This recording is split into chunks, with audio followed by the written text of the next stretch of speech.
interceder é você se colocar na brecha.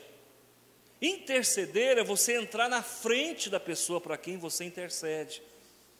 E às vezes você vai enfrentar o inimigo de cara. Normalmente a gente tem medo de retaliação. Oh, meu Deus, tem tanto medo de retaliação. Amigo, deixa eu falar uma coisa para você. Para você receber retaliação, você não precisa só orar. Você quer ver um exemplo? Dependendo do velório que você for, você pode sair com retaliação. Quantas pessoas vão em velório e saem deprimidas? Há, às vezes, um espírito ali, e esse espírito, ele acaba atingindo. Então, para você receber retaliação, não é só na oração não, irmãos. Dependendo do local que você estiver, você acaba absorvendo, se você for uma pessoa sensível, você acaba absorvendo algumas coisas ruins. Velório é bom para acontecer isso. Locais de muita bebida, de muita orgia, também é danado para transferir isso para as pessoas. E a pessoa acha que só dá retaliação. Não. Dá retaliação em qualquer lugar. Se você for fazer um evangelismo, não orar. Se você for num velório e você não se cuidar. Eu tive um tempo, irmãos, que para ir ao velório eu tinha que fazer todo um revestimento. Depois Deus vai dando certas imunidades para a gente. Então, toma cuidado com quem ora. Quem ora tem representatividade na presença do Senhor. Porque, olha, a oração que você fez hoje vai gerar um crédito X que você não enxerga, porque foi só uma. Aí você ora amanhã, você ora depois, aquilo vai se avolumando na presença do Senhor. Chega num ponto, irmãos, que as orações suas são quase que todas atendidas. No começo não é assim, mas com o passar do tempo você vai ficando conhecido de Deus, ficando íntimo. Quem falou íntimo? Essa é a palavra, vai ficando íntimo. E meu amigo, e quem é íntimo da gente, a gente dá como diz, um boi para não entrar e uma boiada para não sair, mas morre por ele se for preciso, tá bom? Aí você fala, pastor, eu não fazia do jeito que o senhor está falando. Isso vai te ajudar, vai te disciplinar, vai te orientar, vai criar uma estratégia para você se conduzir dentro do processo. Existem outras formas. Para mim, funcionou assim, funciona assim, e eu tenho caminhado assim. Orar significa comunicar. Se não houve comunicação, não houve oração. Então, vou voltar lá, estou voltando. Pastor, o que é comunicação? É Deus falar aqui, é Deus falar aqui, é Deus te dar intuição, é Deus mostrar para você que Ele está do seu lado. Tudo isso é comunicação. Se Deus convence você de que Ele está ali, mas para isso você não precisa chorar, não precisa falar em língua, mas você tem uma convicção que Ele está ali, já houve comunicação. Se eu fizer assim para vocês, eu estou o quê? Comunicando. Então a comunicação nem sempre ela é verbal. Tá? Esse raciocínio comigo agora. Éden. Vamos para esses dois textos para nós desmistificarmos algo. Por exemplo, eu vou pedir que alguém abra para mim Ezequiel 28:13 e o outro abra para mim em Gênesis 2:8. São dois textos, eu vou mostrar para vocês que tem diferença. Quem achou, vem aqui e me ajuda no microfone. Gênesis 2:8. As duas. Bom, primeiramente vai ler Ana Paula, Ezequiel 28:13. Estavas no Éden, jardim de Deus, de todas as pedras preciosas te cobrias, o sárdio, o tapázio, o diamante. E plantou o Senhor Deus um jardim no Éden, na direção do Oriente, e pôs nele o homem que havia formado. Certo. Deixa eu fazer uma pergunta para vocês. Esses Édens que foram citados são sinônimos? Eu vou levar você a pensar agora. É a mesma coisa? Te leva a pensar que é, mas não é. Preste atenção. Aqui é chamado Éden, jardim de Deus. Aqui é chamado jardim no Éden. Então existe um jardim no Éden e existe o de cima que é o Éden, jardim de Deus. Onde que o homem foi colocado? No jardim de Deus ou no jardim do Éden? Do Éden. Então eu tenho um Éden embaixo e eu tenho um Éden em cima. Quem é que habitou aqui no Éden de baixo? Adão e... Mas eles receberam uma visita persona non grata. E ele veio da onde? Jardim de Deus. Éden, jardim de Deus, é o cosmos, as alturas celestiais. Por isso que eles são chamados de potestades do ar, porque eles são do jardim de Deus. O Adão, ele estava no plano terráqueo, enquanto aquele que visitou Adão maligno estava no plano espiritual. Jardim de Deus, jardim no Éden. Jardim de Deus, jardim no Éden. Então, preste atenção. Quando Adão estava aqui, olha o que diz a palavra de Deus. Como caíste desde o céu, ó Lúcifer, filho da alva. Sabe o que significa a palavra Lúcifer? Portador de luz. Essa palavra Lúcifer vem de luz, de luciferina, que é uma proteína presente em alguns peixes abissais. É a luciferina. Então, produz luz própria. Então, vamos lá. Filho da alva, como foste cortado por terra, lançado por terra, tu que debilitavas as... Onde é que ele morava? Jardim de... Ele foi tirado do jardim de Deus e lançado por terra. Tudo bem? Vamos lá, para frente. Agora nós temos aqui, elevou-se o teu coração por causa da tua formosura, corrompeste a tua sabedoria, por causa do teu resplendor, por terra te lancei, diante dos reis te pus, para que olhem para ti. Antes, harmonia, momento da tentação, depois da tentação. Homem e mulher com autoridade para governar o planeta, homem e mulher sem autoridade para governar o planeta. Para onde foi a autoridade? Volta 2 slides. Para onde foi a autoridade? Para o jardim de Deus, que é uma altura que está sobre nós. Ele não consegue mais chegar lá, naquela altura, naquele Éden lá em cima.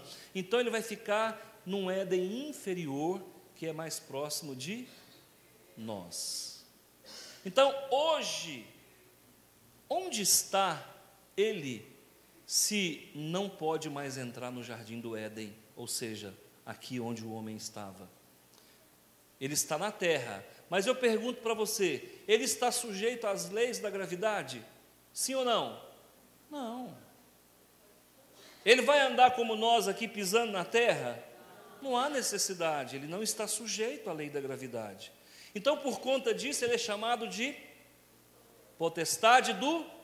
Justamente porque não está sujeito à gravidade. Então, ele está suspenso. Ele é aerífico, ele está no ar. Tudo bem? Potestade significa poderes. Principado significa príncipes. Tá ok? Então vamos lá, roda. Tá. E havendo lançado fora o homem, pôs querubins ao oriente do jardim do Éden e uma espada inflamada que andava ao redor para guardar o caminho da árvore da vida. Tudo bem. Vamos lá. Para frente. E hoje, qual é a situação que nós encontramos? Então, a autoridade agora, o poder está aqui. quem controla todo esse espaço cósmico sobre as nossas cabeças, desce 2. Quem controla? Ele. Ok? Olha essa cena. O que eu estou fornecendo para você? Armadura, as blindagens. Está aqui por conta disso aqui. O que está faltando nessa mulher? Blindagem. Porque ela está sujeita às potestades do ar. O que os demônios tentam fazer com essa mulher? Dominar a sua mente. Como é que ele domina a mente de uma pessoa? Fazendo sugestões, corrompendo a mente, e a pessoa vai aceitando, a pessoa vai se vinculando, vai gerando conexão, chega num ponto que ele está subjugado, ele não tem mais poder, ele não tem mais controle de si mesmo. E ele começa a ser um autômato, ele começa a ser um ser totalmente dominado. Muitos chamam de obsessão, eu chamo isso de subjugação, quando a pessoa perde a vontade própria. Tudo bem? Essa mulher está com pensamentos voltados para alguma coisa errada, a mente dela está dominada. Você olha pelo olhar dela, o olhar perdeu o plano, o olhar dela perdeu o equilíbrio. Eu muitas vezes consigo fazer leitura não pela íris do olho, mas pelo plano cartesiano dos olhos. Todas as pessoas têm plano cartesiano nos olhos. Você vai ver que essa moça, olha aqui, ó. Você olha para um olho desse, o que vem à tua mente? Aspecto de loucura. Os espíritos, eles vão dominar a mente das pessoas, se elas não tomarem cuidado, eles enfiam ela no mará. Viu? Mas como é que isso começou? Não, isso começou com uma desobediência à mãe. Isso começou com um sexo antes da hora. Isso começou com uma amizade pervertida que de vez em quando visitava.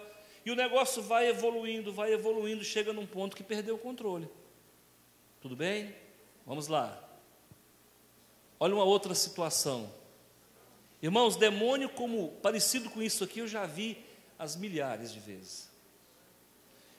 Eles estão num plano etéreo, que não é um plano como o nosso. E lá nesse plano, eles são meio que fluídico, fumacê. Eles não têm essa consistência que nós temos de tecido, de órgão, de organismo. É um negócio mais fumacê, mais etéreo, tá bom? Olha essa menina está num processo totalmente vencida. Olha quem que domina a mente dessa menina, é um espírito. Olha, você percebe que enquanto ela está extremamente vencida, ele está vencedor. Percebe? Ele se alimenta da derrota dela. Os demônios trabalham dessa forma, tá bom? Vamos lá?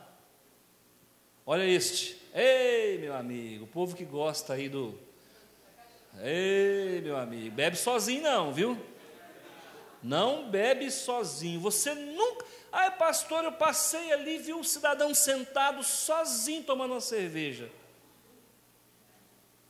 Você acha que aquele teor alcoólico não vai ter gente participando dele? Porque o álcool, ele possui um teor alcoólico.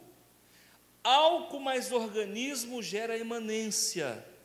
Se há emanência, também há vampirismo. Olha o rosto desse demônio. Esse demônio absorve toda a emanência que o álcool caindo no organismo produz a partir do organismo. E é por isso que você vai ver muitas pessoas que bebem e não morrem. Se envolve em acidente, não morre. Não, parece que tem um bicho que protege, bebe, o carro passa, bate, mas não morre, cai, mas levanta. Por quê? Porque tem gente que vai proteger ele. Vai gerar uma certa proteção. Porque ele é o quê? Ele é um escravo. É um hospedeiro. Isso aqui é uma relação de desconforto, de prejuízo, onde um ser vampiriza, escraviza o outro, domina o outro. Tá bom? Vamos lá? Preste atenção. Você está vendo aqui a atividade industrial, ela produz substâncias que se avolumam na atmosfera. Concorda comigo? Suponhamos que isso aqui seja na Baixada de Santos, em Cubatão, que já foi a cidade mais poluída do mundo. Olha o que nós temos aqui. Muitas são as consequências.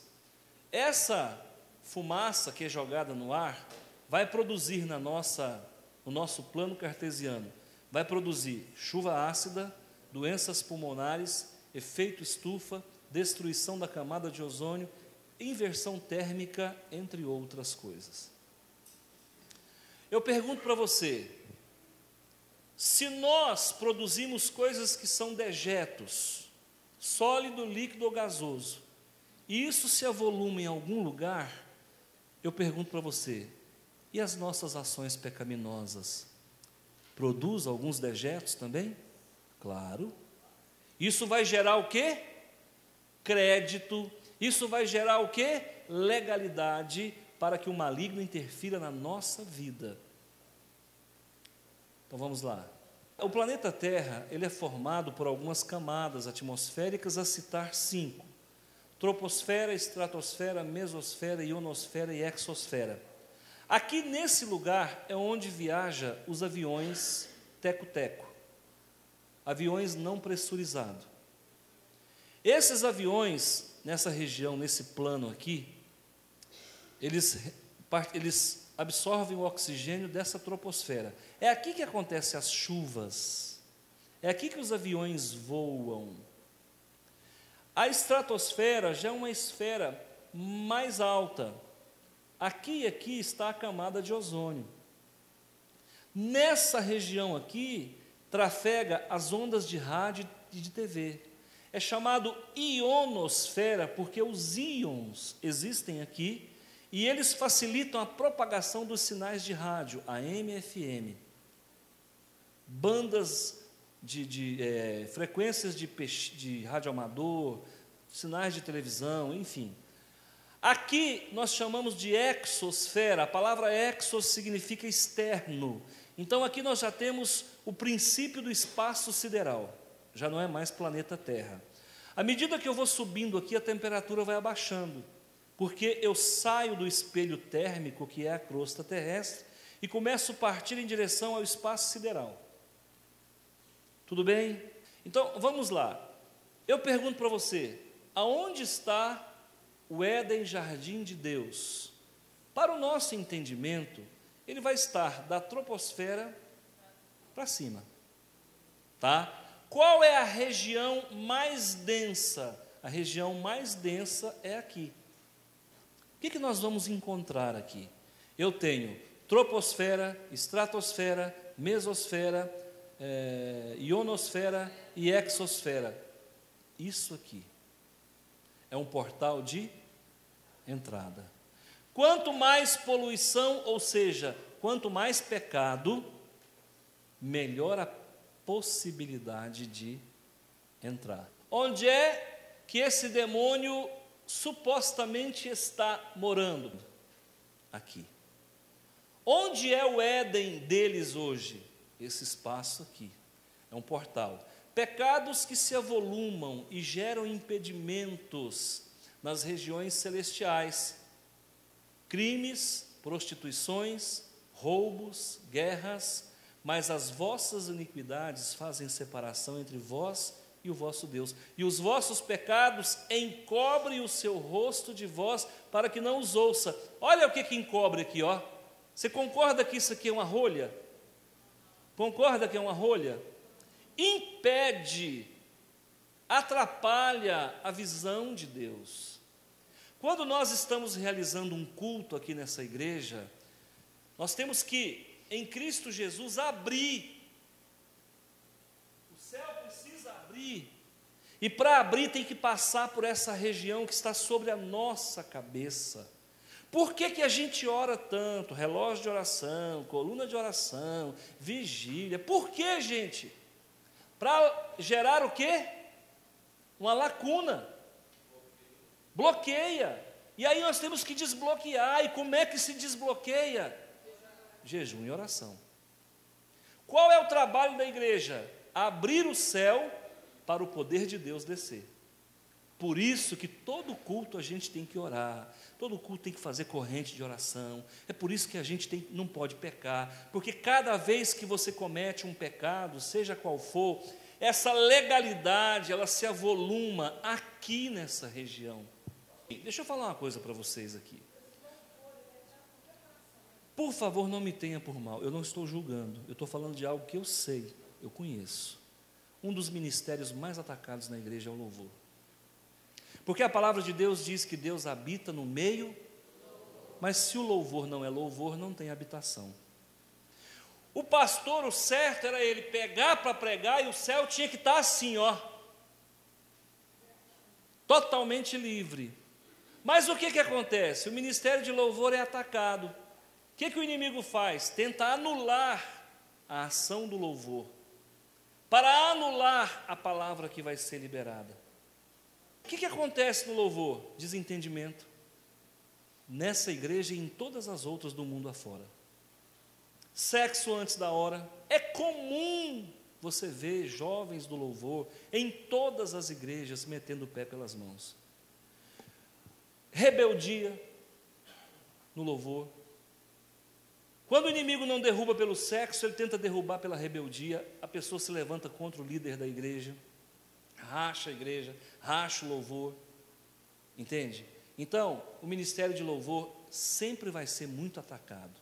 Por quê? Conta com a inexperiência dos jovens. Segundo, os jovens muitas vezes se revestem de um orgulho que na verdade é uma bobagem, porque acha que está aqui com o microfone, acha que é alguma coisa, não é nada, entendeu? Porque só porque tem uma voz bonitinha, e ele acaba se estribando nisso, e isso é laço na vida dele. Então, irmãos, o louvor é muito atacado. Se o ministério de louvor realmente orasse como deve, meu amigo, se tivesse a vida consagrada como precisa ter, meu amigo, o negócio era diferente. Então vamos lá, vira. Olha aí, irmãos, os anjos de Deus querem passar, mas eles não podem passar. Por quê? Porque há um bloqueio. A igreja da rua X deveria estar trabalhando para romper esse bloqueio, mas não quer saber de orar. Essa igreja acredita que os milagres, que os dons eram para a igreja primitiva. Não, hoje eu sou predestinado, eu posso dar umas pecadinhas de vez em quando. Qual o problema? Motel é um lugar, é a casa de todos nós. Olha lá, ó. Faço confissão pelos pecados dos filhos de Israel, os quais temos cometido contra ti. Quem está falando? Pastor Antônio, você tem que confessar o pecado da sua igreja. Ministério de intercessão tem que confessar os pecados do seu ministério. Nós temos que confessar pecado meu, pecado coletivo e pecado até de quem já morreu. Pasmem, de quem já morreu. Porque olha o que ele está falando aqui. Faço confissão pelos pecados dos filhos de Israel, os quais temos cometido contra ti, pois eu e a casa de meu pai temos pecado. A casa de meu pai, quem é a casa de meu pai? Antepassados, ué. É a casa de meu pai. Eu e a casa de meu pai temos pecado, temos procedido de todo corruptamente contra ti, não temos guardado os mandamentos. Isso aqui é presente e passado. Nem os estatutos, nem os juízes. Aí você fala, pastor, o senhor está ensinando nós a comunicar com os mortos? De forma alguma. De forma alguma. Você acha que os abortos que o seu antepassado cometeu não está fervilhando na sua genealogia? Você acha que os crimes de sangue que foram cometidos há 4 gerações atrás não fervilha sobre a tua linhagem? Para com isso.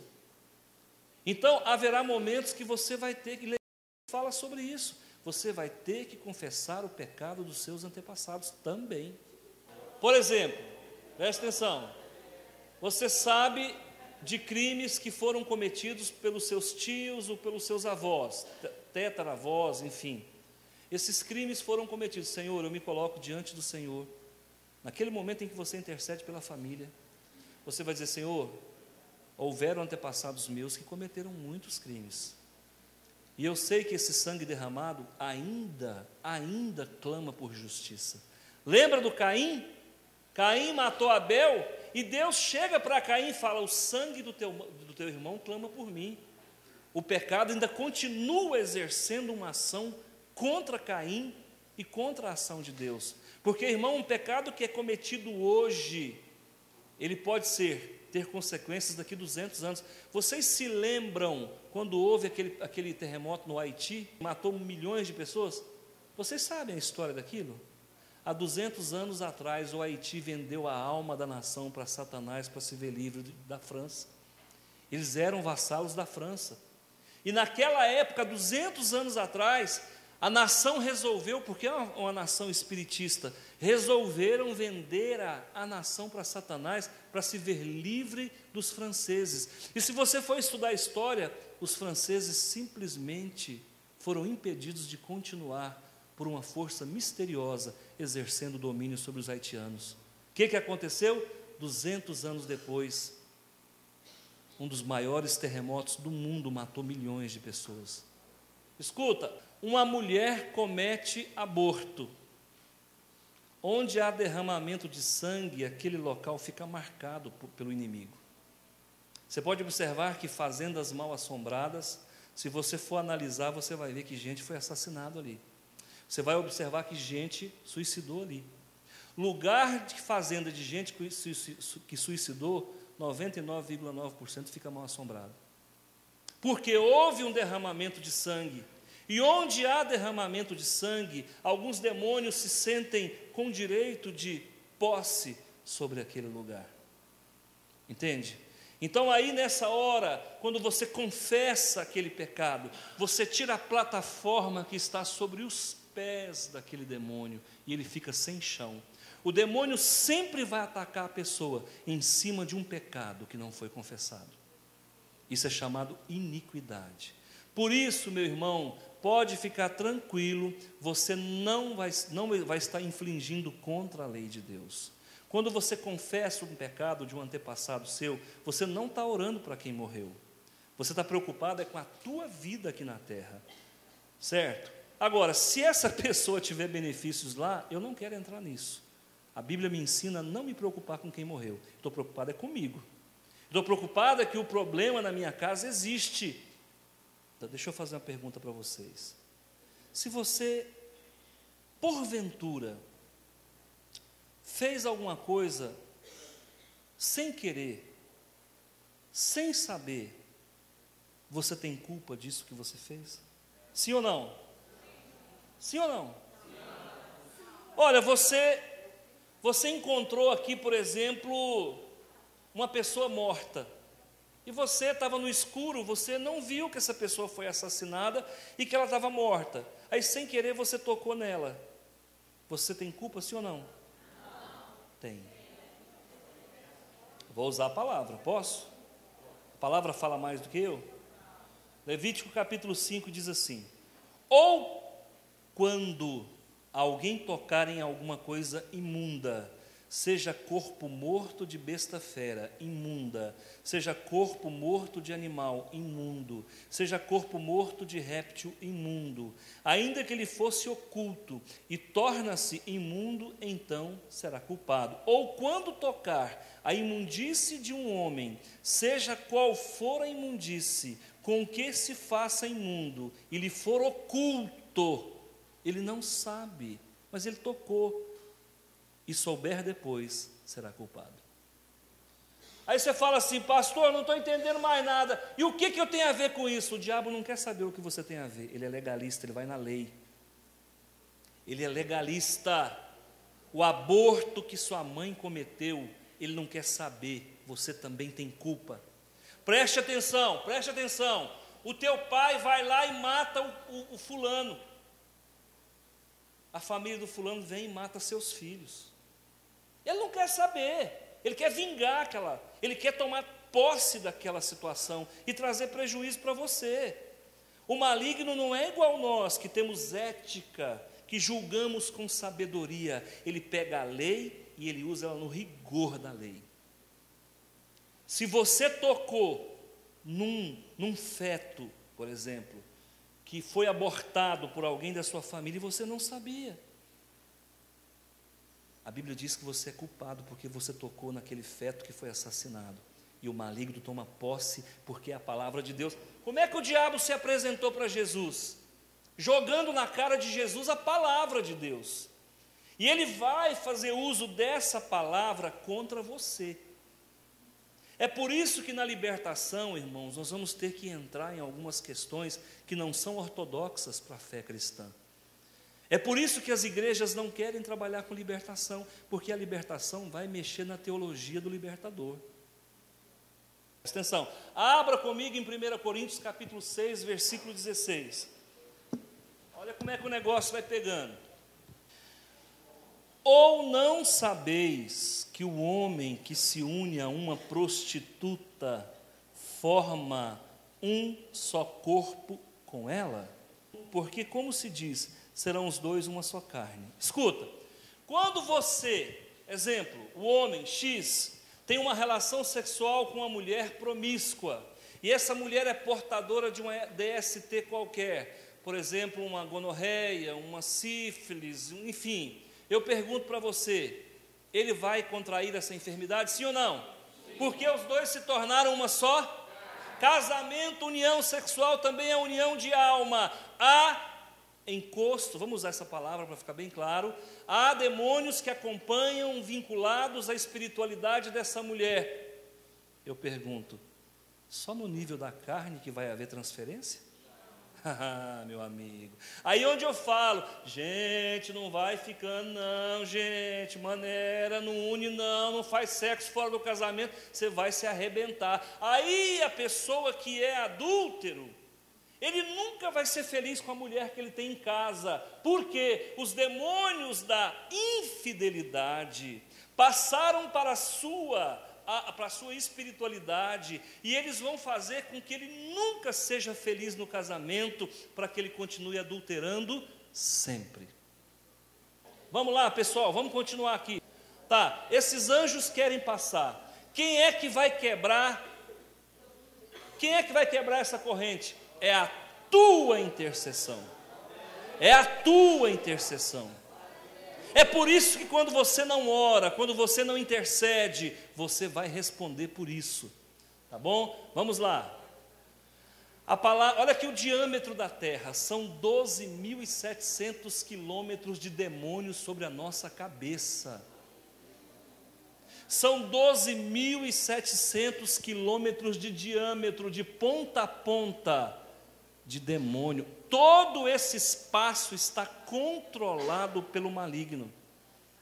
Ninguém entra aqui nesse planeta sem passar por um pente fino de Satanás. Vamos lá. A palavra de Deus diz, porque a nossa luta não é contra o sangue, contra a carne, todo mundo conhece esse texto. Vamos lá, passa para frente. A Bíblia refere-se constantemente às orações intercessórias do crente e registra numerosos exemplos de orações notáveis e poderosas. Vamos lá. No Antigo Testamento, os líderes do povo de Deus, tais como os reis, profetas, sacerdotes e tal, deviam ser exemplos na oração intercessória em prol da nação. Exemplo de intercessão no Antigo Testamento, Abraão, tá? Já contei essa história, Davi, vamos lá, passa para frente. Ok, Moisés, passa para frente. Elias, Neemias e Daniel. Outros poderosos intercessores do Antigo Testamento são, vai lá, Daniel, olha Neemias, olha o que Neemias está falando. Como é que nasceu a reconstrução de Jerusalém? Através de uma vida de oração. A crise em Jerusalém, Jerusalém estava destruído, Deus colocou no coração do copeiro do rei o amor pela sua pátria. E por conta desse amor, Neemias recebeu um chamado, e através da intercessão de Neemias, Jerusalém foi reconstruído. Então não existe intercessão sem amor, tem que amar. Vamos lá, próximo.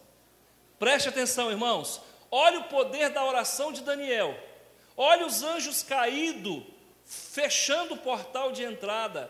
Quando Daniel abre a boca e clama pela presença de Deus, sai uma espada de fogo que alcança o céu e no mesmo sentido ela volta, e os demônios vão ter que abrir. É por isso que a oração intercessória é importante. Vamos lá, presta atenção. Olha o que acontece, o portal foi quebrado. O portal foi vencido. Aqueles anjos que estavam lá em cima, um conseguiu descer. Não temas, Daniel, eu vim por causa das tuas palavras, eu obtive vitória sobre o rei da Pérsia. Olha o que diz, a palavra de Deus diz, porque a nossa luta não é contra o sangue. O anjo conseguiu quebrar o bloqueio e atingiu Daniel onde ele estava. Está vendo, irmãos? A oração intercessória faz a diferença. Daniel estava orando por ele. Daniel estava orando por quem? Pela nação de Israel e automaticamente pela igreja. Por isso que Deus abençoou e permitiu que o arcanjo Miguel entrasse, porque Gabriel não deu conta. E aí, meus irmãos, nós temos uma série de razões para continuar orando.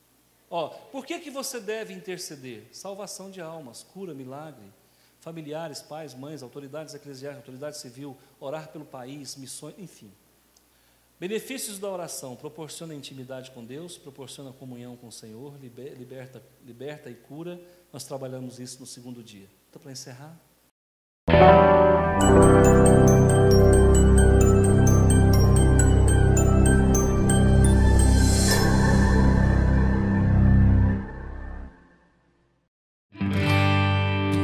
Te dou meu coração e tudo que há em mim, entrego meu viver, por amor a ti, meu rei, meus sonhos rendo a ti.